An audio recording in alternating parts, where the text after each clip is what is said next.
All right, hello everyone. The coveted after lunch spot. Ready. Okay, well, thank you for that kind intro, and thank you to the Beyond Earth Institute for having me. I do have the privilege of being a program manager with DARPA's Strategic Technology Office, and I know it's after lunch, but I'm going to start in the vein of strategy. Don't worry, I'll try to keep it interesting. But I thought it would be good to start this talk by framing DARPA's mission, because I think that mission directly informs the goals of these two programs that I'm going to talk to you about in just a moment. Now, I want to start by saying perhaps you know DARPA as a military organization, but I'm here to say I think that's quite one-dimensional, because what we are really chartered to do, the reason that DARPA exists at all, is to prevent strategic surprise. And to do that, above all else, DARPA funds technological acceleration that changes an existing paradigm. So as Dr. David Lewis, a former DARPA PM, once said, DARPA likes to try to imagine the future and then drag it into the present, which is what a lot of you in this audience are trying to do right now. So a large, though, and very key part of why I think the agency has been as successful as it has is because it knows when to leave. We're a catalyst agent. We play a role, and then we want to leave. Now, NASA does not leave. NASA endures. And that partnership is key to the way that DARPA is going to try to approach the problem of going back to the moon. For the US government, we need an enduring partner. It will always be NASA that is leading the US government's efforts to go and live and land and explore on the moon. And I think that's no change to the present. That's as it should be. What DARPA is here to do is to hopefully consider some new approaches to the problem. We're an accelerator. We can take risks on behalf of the government that perhaps no one else can or should. In this community, though, I think our job is to provide you with technology options that could accelerate your already existing plans to go and thrive on the moon. So, what can DARPA do to take significant risk, demonstrate something is possible, and then get out of the way for that enduring partner, whether that's NASA or a billionaire or venture capital, to make the remainder of the investment for shared prosperity at speed and scale. And I'm going to come back to those 2 points, at speed and scale. And answering that question is really why I think LunA-10 exists. This is also why LunA-10 is short. It's only 7 months. It's very specifically aimed at answering questions of speed and scale. The 10 in LunA-10 is 10 years after Artemis 3, 2035. That's just around the corner. In 2035, I would like to ask, what does the lunar economy look like? Does it close in a commercial way? And what I mean by commercial way is not the government as your customer, but rather selling to each other. A sells to B sells to C sells to everyone, D brings it back home to Earth. But already you're skeptical. And you should be. You're skeptical because you know how hard a problem this is. As my boss likes to say, DARPA has a lot of money. We don't have any extra money.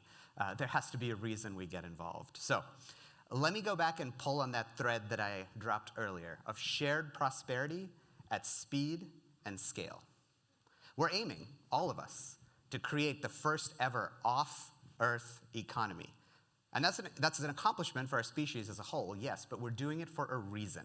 And that reason is we believe there are resources on the moon that can be potentially useful to humanity down here on Earth. Shared prosperity. So to create that shared prosperity, though, speed matters. You know this already, speed matters. Commercial partners, particularly startups. We've spoken to a lot of space startups. They live and die by their fundraising cycles. You know, most Series A companies have 18 to 24 months before they run out of money. So how does a Series A company that's working on lunar technology, how do they survive for long enough to prove that technology on the moon? Now, if you're a company that is not funded by a billionaire, and you don't want to depend on the government to be a good customer, because why would you? Then time is the equation that matters in the commercial lunar economy. And that's been key to our setup of this effort. Prosperity, economic prosperity only comes with speed, and revenue only comes with scale. And that's the answer to why DARPA, right? Our mission is that technological acceleration. So we think there's a technical acceleration opportunity in lunar infrastructure. The reason that cities grow and thrive is that we pool resources, we share. I can just plug into the wall and get power. But if I look at commercial plans for the moon today, on the moon, I don't see that just yet. Each unit going to the moon has to organically support all of the resources that it needs, bring its own power, its own comms, its own data storage. So where I think DARPA can help is to move away, I should say, from these individual efforts that are within isolated, self-sufficient systems, and move toward a future where we can enable shared, common resources, self-sufficient systems, and scalable. So by reducing the barrier to entry, can we create more and more monetizable services? These are the questions that motivated LunA-10. In fact, the very first line in our solicitation was, it's 2035, and there's a thriving economy on the moon. How did we get there? What are the foundational nodes that could catalyze that lunar economy? So can we bring about a portfolio of performers that communicate to each other as exemplars and representatives of this community and work together to frame specific examples? So now we're necking down from the big vision into something a little bit more specific that we can sink our teeth into. Now, these companies subject to successful contract negotiations, which are ongoing. This cadre of companies in these 6 focus areas will aim to put some specificity to the answer, to tell you to the gram, to the watt, to the dollar, what a lunar economy could look like by 2035. And if it's 2035, it's rooted in technology that exists today. Now, these companies won't have the answer, but they will create an answer from which we as a community can move forward with specificity. It's always easier to edit than create, which is why and I'm an engineer by background, so I believe in specificity. So starting at the top in the center, what level of power is needed? How many watts? If I feed that over, how many kilograms of resources can we mine with those watts and sell back on Earth? Coming down to the bottom row, how do I create robotics as a service to robotically assemble all of the infrastructure that we're gonna need? And the bottom center, everybody knows logistics is the lifeblood of an economy. So how do I ship resources and robots around, both across the lunar surface and to and from Earth, of course? And how do I enable navigation and data sharing for this 21st century connected system of systems that underlines all of this? And finally, in the top left, how do we make money off of it? And how much scaling is it gonna take to make this all self-assembling, self-sustaining? So implicit in this program setup are numbers that make a difference. Critical masses to make this self-perpetuating. We're gonna find out what those numbers are. Now, I just posed a whole bunch of very open-ended questions, and I'm not a big fan of that. So in 6 months, in April, I'm gonna come back with answers to those very specific questions that I just posed. More on that in a second, so just keep April in your mind for now.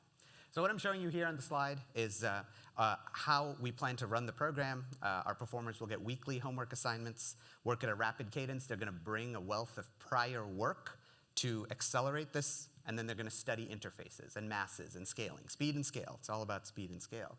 But I wanna highlight 2 opportunities where we hope that you will engage directly with us and tell us what we're forgetting. So looking at the bottom of the chart there, the first of those 2 is the LunA-10 Enablers Workshop. This will be in DC, it's in person and virtual. It says January 16th to the 17th, it'll actually be the last week of January. So I'm happy to announce here for the first time that we've just released an RFI for this event. And on my last slide, you'll see a QR code with all the details, so get your phones ready. So what do I mean by an enabler? We're looking for enabling perspectives that are not necessarily engineering-based, although that's certainly welcome, but are pivotal nonetheless to a successful lunar economy, right? It's not just all about technology. So just a few examples: space insurance, space law, economic and financial analysis, venture capital, lunar users. This is, I think, the biggest one, right? We picked a couple of exemplars to just see if we can create an economy that closes on itself. But there's others in the community that might want to use and plug into that power and robotics and communication that we're baselining. So we want to understand what means green lights ahead for their business model. So we're going to assemble a panel of these enablers, and the LunA-10 performers that you saw on this slide will present to them, sorry, on the previous slide, will present to them And then we're going to ask those enablers for their input from a business point of view. So I'm going to say to them, A sells to B this many watts. B uses those watts to turn around this many kilograms of resources, right? Specific numbers. C turns that into this much rocket fuel. And then D charges them this much to return it home to the Earth. So we're going to paint that picture to them, and then we're going to ask them to tell us what we're missing from a business point of view. What are the key factors that could throw a big fat wrench into the works? So we'll take that feedback, we'll go back to work, and then 3 months later, in April, we're going to come back to the lunar community at large. And this is going to be through the Lunar Surface Innovation Consortium, or LSIC, that I'm sure most of you have heard of. We'll show you there this updated set of lunar architectures, and we're going to look for the community to give us feedback, again, on what we're missing. And this is more from a community perspective. My goal is to show you something that you can examine and say, here's how my business model fits in. Here's what I no longer, if this becomes reality, here's what I no longer need to bring with me. And here's how much surplus there is that I can apply or buy. So shared prosperity means that it's key to our goals to be as inclusive as possible. And the way we look at viable business development today here on the Earth, it's shared standards, right? For cellulars, 3GPP, and telecom. This is what allows a multitude of players. So if I look at the architecture that I just laid out for you, I'm sure you saw, and I certainly see, a missing piece. And that's the common standards for interoperability. So what allows not just the 14 companies that I showed you, but what allows anybody, any player in the economy, whether they're US or international, to work like a jigsaw puzzle instead of with competing kind of proprietary interfaces, trying to put square pegs in round holes. So I told you I don't like idle questions, so this is our answer to that question. We just announced it a few weeks ago at LSIC, but this is Logic. And Logic is a consortium that anybody can join. We're aiming to kick off a community approach to interoperability standards with this program. Our focus areas will be the exact same 6 focus areas that I just laid out with LunA-10. And in each of those areas, working together, we'll try to develop standards that can enable anybody to maximize their interoperability. If we actually get there, if we do this, here's how, if you have a future Lunar 500 Fortune company that's just an idea in your head right now, Logic aims to help you understand how you can plug in the future. Plug in and interface and talk with everyone else. So that's a lot of words. Let's boil it, make it really simple. Standards, Logic. Technical solutions that scale to a free market economy, LunA-10. And using both, our hope is that DARPA can arrive at, together with NASA, who's our partner on both of these, arrive at a thorough understanding of the next deep tech challenges to frame what could be a potential next government investment. So if you're interested in joining Logic, please check out this link on the bottom there, logic.jhuapl.edu. APL, of course, is the same organization that also runs NASA's LSIC, so we're looking to exploit those synergies. On that website, you can click on Stay Informed, and if you do that, right before Thanksgiving, you're going to get an email from me with details on how the consortium will operate. So this is just a preview. The other way to join us is going to be to interface with LunA-10 at that enabler workshop. And here's the QR code. Let's see if it comes up. All right, this is an older slide, my apologies, but those keywords are what you can still Google, which is enabling expertise for designing lunar infrastructure. That RFI is out right now. And it's not a funding opportunity, but it is meant to be a chance to get under the hood of what we're doing and have your voice heard. So tell us what you believe DARPA should be thinking about so we can move forward together. And we do welcome contributions from foreign players as well. All right, let me end with this. There's a number, well, actually, there's a series of numbers that gets thrown around. Oh, the cislunar economy is worth $97 billion, $175 billion. Pick your favorite number. Yeah, sure. But, I think the question we're all asking is, can you show me how to put that in my bank account? So I posit that the first lunar economy is actually just going to be worth a few tens of millions.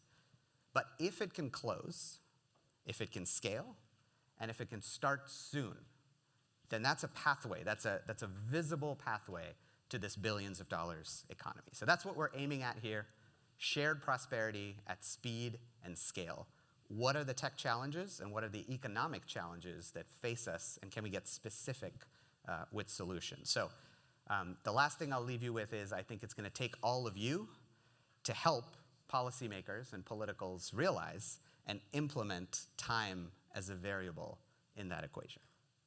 Thank you. I'm open to your questions.